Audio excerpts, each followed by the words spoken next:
Hi, good afternoon and welcome back. आप देख रहे हैं आपके शेयर हमारी राय। इस कार्यक्रम में आप अपने शेयर बाजार से जुड़े सवालों के जवाब हमारे एक्सपर्ट से पाते हैं और आज के हमारे एक्सपर्ट हैं मिस्टर कुश पोर्टसेवा, managing partner Invest Value. Very good afternoon Kush and thank you so much for taking your time. Thank you for inviting me. आज अगर हम बाजार को देखें तो इस समय डे हाई के आसपास बाजार कामकाज कर रहा था, लेकिन अचानक से 115 अंक की मजबूती समय निफ्टी में है। 24,738 के आसपास का स्तर है और बैंक निफ्टी को देखें तो वहीं लटक रहा है, कहीं जाने की कोशिश तो कर रहा है पर वहीं 20 अंकों की मजबूती यहाँ पे देखने को मिल रही है।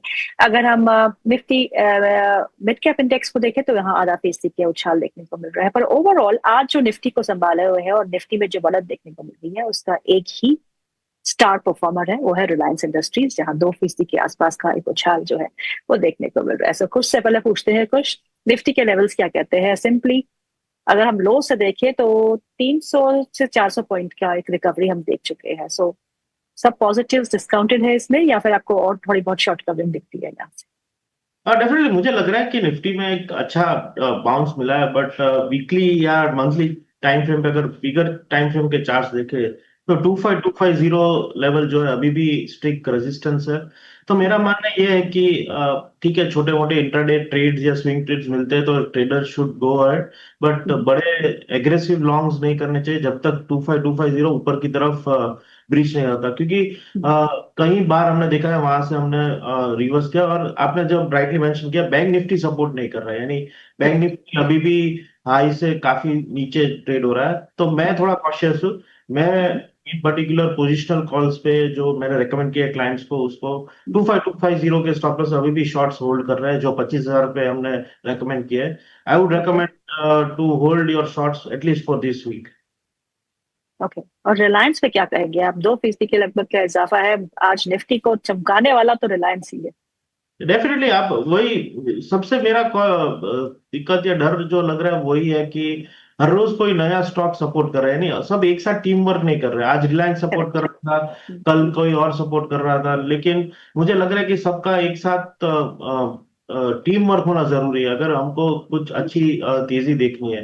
तो आज डेफिनेटली रिलायंस है टर्न अराउंड, क्लोजिंग कहाँ पे आता है वो डेफिनेटली मेरे हिसाब से इम्पोर्टेंट है। Crucial level for reliance on the upside is 1400, क्योंकि लास्ट वीक हमने अच्छा करेक्शन देखा, तो लास्ट वीक के हिसाब अगर कंपेयर करो तो ये वो कुछ भी नहीं है।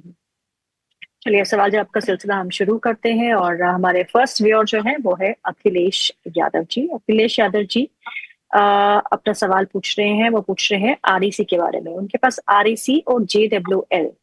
अब जेडब्ल्यूएल, अच्छा, आरईसी के शेयर जो है 423 के भाव पे उन्होंने लिए हैं और जेडब्ल्यूएल जुपिटर वैगन्स 50 शेयर है 340 के भाव पे लिए हैं। तो kindly suggest for average level क्या होना चाहिए, एवरेजिंग अगर करनी हो तो कहाँ करनी चाहिए और एक साल कब लगते हैं? डेफिनेटली अगर स्टार्टिंग विद जेडब्ल्यूएल जुपिटर वैगन्स, मुझे लग रहा है कि डाउन ट्रेंड में है। बेस फॉर्मेशन की प्रक्रिया चालू है, बट जब तक 360 के ऊपर नहीं जाता मुझे नहीं लगता कोई बड़ी तेजी आएगी। बिकॉज आई थिंक रेलवे में डेफिनेटली बजट जो है वो स्टेगनेंट रहा है, कुछ बड़े अनाउंसमेंट नहीं है।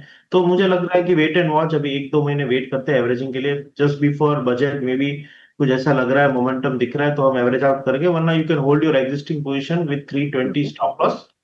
REC again a good long term bat आपको होल्ड करना चाहिए, बट वहां पे भी डेली चार्ट्स पे लग रहा है कि थोड़ा ऊपर आ सकता है, बट वीकली चार्ट्स पे अभी कॉन्फिडेंस नहीं है। आज सिर्फ दूसरा दिन है, तो मैं ये करूंगा, ऑलरेडी आपके पास है तो एवरेजिंग के लिए थोड़ा वेट कीजिए। ऑफ कोर्स डिविडेंड का आपको जो पे आउट देता है हर साल, उसका तो फायदा मिलेगा ही आरईसी में। तो don't be in hurry to average out, let's wait for week. Okay, अगला सवाल जो है वो है ऋषि कटियार का। उनके पास नोवोको विस्ता के 86 शेयर्स है जो उन्होंने 519 के भाव पे खरीदे हैं। और करंट उनको लॉस जो हो रहा है, वो नोशनल लॉस जो हो रहा है वो 11% के आसपास का हो रहा है। वो पूछते हैं आपसे क्या मैं एग्जिट करूं या फिर मैं निवेशित रहूं, आपकी क्या सलाह है? डेफिनेटली अगर आप शॉर्ट टर्म ट्रेडर हो तो मेरे ख्याल से एक बार आप एग्जिट कर दीजिए, क्योंकि हम्म, शॉर्ट टर्म में मुझे नहीं लगता कोई बड़ा अपमूव एक्सपेक्टेड है। तो अगर हम्म, आपका नजर है 1 या 2 महीना का है तो एग्जिट कीजिए। बट हाँ, if you you know have a view of more than 3 to 4 years long term, तो होल्ड कर हम्म, सकते हैं, क्योंकि we can wait for quarter result, उसके बाद डिसीजन ले सकते हैं, but technically for short term मुझे लग रहा है ये 430 के तरफ जा रहा है, तो एक बार एग्जिट कीजिए। ओके, अगला सवाल जो है वो है अखिलेश यादव का। वो पूछते हैं, क्या मैं टीवीएस मोटर्स खरीद सकता हूँ इन लेवल्स के आसपास? बहुत अच्छा एक मोमेंटम में टीवीएस मोटर्स रहा है। डेफिनेटली अच्छा मोमेंटम रहा है, but I think now it's in overbought zone for short term. तो टीवीएस मोटर अगर है तो होल्ड कर सकते हैं, बट फ्रेश बाइंग ये लेवल पे रिकमेंडेड नहीं है। थोड़ा करेक्शन आएगा 1-2% का, तो आपको अच्छे लेवल्स पे नीचे मिल जाएगा, सो वेट कीजिए। अख्तर रजा का सवाल है। वो पूछते हैं दो स्टॉक्स के बारे में, एक है एनएसडीएल और दूसरा है एचडीएफसी फाइनेंस। एचडीएफसी नहीं, एचडीबी फाइनेंस होगा, आईपीओ में लिया होगा। दोनों ही स्टॉक्स पे आप करें। तो दोनों एक लो बीटा स्टॉक्स है और लॉन्ग टर्म के लिए काफी अच्छे स्टॉक्स है। एनएसडीएल देखो तो डिओपॉली जैसा मार्केट है, एनएसडीएल, सीडीएसएल, दो या तीन ही कॉम्पिटिटर्स है, और this is government own subsidy. और धीरे धीरे मेरा नजर ये है कि लॉन्ग टर्म में जाके काफी सारी चीज डीमेट होने लगेगी। आप देखो तो इंश्योरेंस तो ऑलरेडी डीमेट होता है, म्यूचुअल फंड्स भी होता है, स्टॉक्स भी होता है। सुनने में ऐसा है कि आगे आगे जाने में, यानी 2-3 साल में, इवन योर रियल एस्टेट जो कागजात होते हैं, दस्तावेज, वो भी डीमेट हो सकते हैं। तो आई थिंक डीमेट का जमाना आने वाला है। So hold NSDL and HDB for long term. HDBL का तो अभी शॉर्ट हिस्ट्री है in listing, but I believe both of the stock if you hold for 3 years, यहाँ से डबल हो सकते हैं। ओके, अगला सवाल जो है वो है अभिनव सिंह का। वो पूछते हैं, सिल्वर इस लेवल पर लेना सही रहेगा या नहीं, या डिप्स पे लेना चाहिए? Silver definitely, I think gold and silver are on verge of fresh breakouts. सबको लग रहा है कि नए हाइज देखे, बट सिल्वर की पर्टिकुलर बात करें तो डॉलर टर्म्स में we are still not on life high, I mean correct. Life high.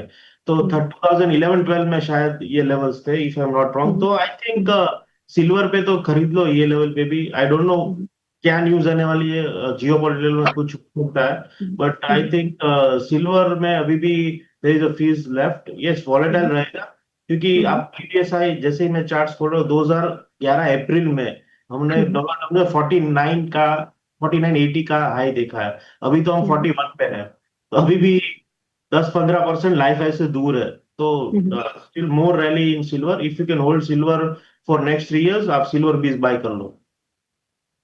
High क्या था ऑल टाइम हाई सिल्वर का? 49.8। ओके, बहुत ही मतलब जाने के लिए तो जा सकता है in another 6 months time. I don't know if it goes और नॉट, बट सिल्वर पे जो है वो काफी अच्छा रुझान देखने को मिल रहा है। अगला सवाल जो है वो राजीव कुमार का है। वो पूछते हैं जमुना ऑटो के बारे में। जमुना ऑटो के उनके पास 100 शेयर है जो उन्होंने 108 रुपए 86 पैसे में खरीदे हैं। आपसे जानना चाहते हैं क्या करूं? जमुना ऑटो पे मुझे लग रहा है कि थोड़ा अपू आ सकता है। अभी फिलहाल आप देखो तो 2-3 दिनों से अच्छा मोमेंटम है ऑटो सेक्टर में, ओवरऑल मोमेंटम है, बट 102 रुपए का स्टिक स्टॉप लॉस रखिए। अगर वो ब्रेक होता है तो वापस वीकली चार्ट्स पे एक डाउन ट्रेंड शुरू हो सकता है। अभी फिलहाल मिड वे पे है, तो चांसेस ऑफ गोइंग ऑन इधर वे इक्वल है। तो आपने बाय किया हुआ है तो 102 का स्टिक स्टॉप लॉस। अगला सवाल है ऋषि कटियार का। नहीं, ऋषि कटियार का सवाल हम पूछ चुके हैं। अगला सवाल है यशवी श्रीवास्तव का। पूछती है केपीआईटी टेक के बारे में। उनके पास 1315 पे शेयर लिए हैं। लॉस कब तक रिकवर हो सकता है? शॉर्ट टर्म व्यू क्या है? 1500 तो काफी ऊपर का लेवल है। आई कैन नॉट सजेस्ट कि लॉस कब रिकवर होगा, बट हाँ ये बात है कि केपीआईटी थोड़ा साइडवेज हो चुका है। तो अगर 1180 का लेवल ब्रेक होता है तो it would be difficult but book loss. तो 1180 का स्टॉप लॉस रख के होल्ड कीजिए। ऊपर की तरफ 1350-1400 के बीच आता है तो वापस चैनल पे आके रिव्यू करेंगे हम। तब तक आप 1180 के स्टॉप लॉस से होल्ड कीजिए। अगला सवाल है कैलाश चंद्र महापात्रा का। वो पूछते हैं 3 स्टॉक्स के बारे में। एक है बीएचईएल, एसडब्ल्यू सोलार और IREDA Ireda for long term. Suggest करिए, can I average now please? इनके पास होंगे, इन्होंने ये नहीं लिखा कि कितने पे लिए हैं। एवरेज करने के लिए पूछ रहे हैं आपसे, और लॉन्ग टर्म इन्वेस्टर है तो क्या करना चाहिए? मुझे लगता है कि IRDA of course long term investment के लिए होल्ड करना चाहिए। As a disclosure have been recommended this stock to my clients also. कि आप एसआईपी के फॉर्म में ये स्टॉक को एक्यूमुलेट कीजिए आने वाले 6-8 महीने के लिए। साइडवेज रहेगा, कुछ बजट में कुछ बड़ा अनाउंसमेंट रिन्यूएबल के लिए आता है तो एक स्पार्क दिखेगा। बट आने वाले 10 साल पावर सेक्टर के लिए जो इलेक्ट्रीफाई करना है पूरे इंडिया को, तो renewable is the only source. तो I think Ireda is a good stock to hold for long term. BHEL पे मुझे लग रहा है कि we have seen a good rally recent past, तो थोड़ा करेक्शन आएगा। Around 185-190 is a good entry point. और एक और स्टॉक था SW solar. SW solar again renewable, so yes we can hold it for long term, but मैंने इसके fundamentals देखे नहीं है, so I won't comment for long term as of at current prices. But अगर आपने खरीदा हुआ है तो let's wait for quarter results.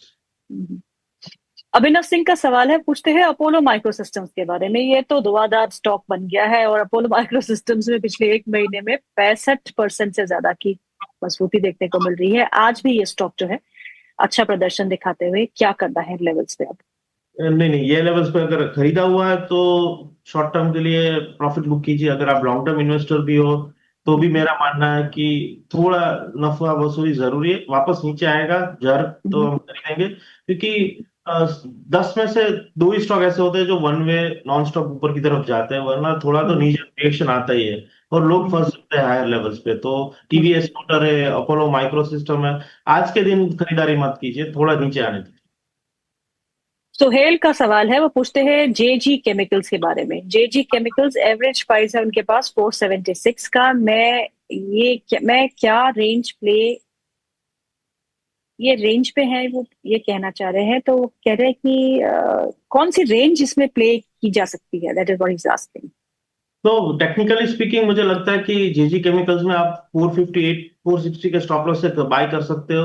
ऊपर 499 500 के आसपास प्रॉफिट बुक करो, ये रेंज पे स्टॉक रह सकता है। But if you are long term investor तो केमिकल सेक्टर में मैं ये बोलूंगा कि थोड़ा वेट एंड वॉच, क्योंकि पिछले 4 सालों में जो केमिकल सेक्टर ने जो मोमेंटम था fundamentally was because we were anti China, but now I think we are slowly becoming friends with China.